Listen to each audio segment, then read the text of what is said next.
This is day 3 on how to grow your small account in binary options trading.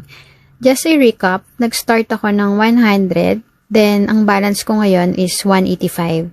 Meron na akong profit na 85, spending just 1 to 2 minutes trading every day.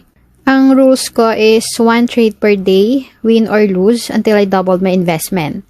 Once I doubled my investment, pwede na ako mag-trade multiple times.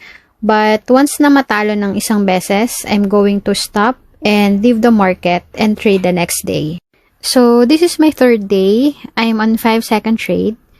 There's a correction. I'm waiting for a breakout but slow ang market. Meron ako nakitang resistance.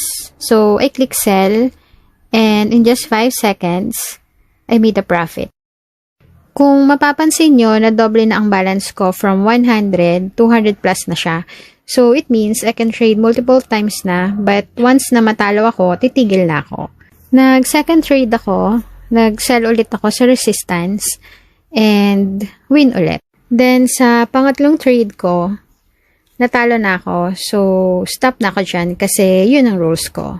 Yan ang pinakamahirap gawin sa trading, yung mag-stop, lalo na kapag ang last trade is talo.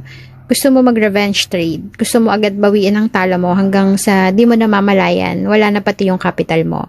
Yung tipong gigil na gigil ka sa pagte-trade kasi 5 seconds or 1 minute lang may result na agad. Ayaw mo tumigil hanggat hindi na uubos yung capital mo, hindi ka rin titigil kaka-trade.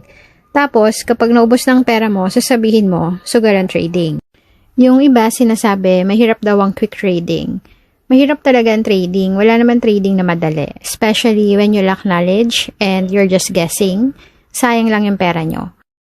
Ang madalas kong mabasa is gambling daw ang quick trading or binary options.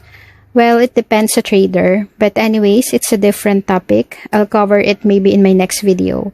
Kaya importante na mag-set kayo ng rules in trading and hindi lang basta mag-set ng rules.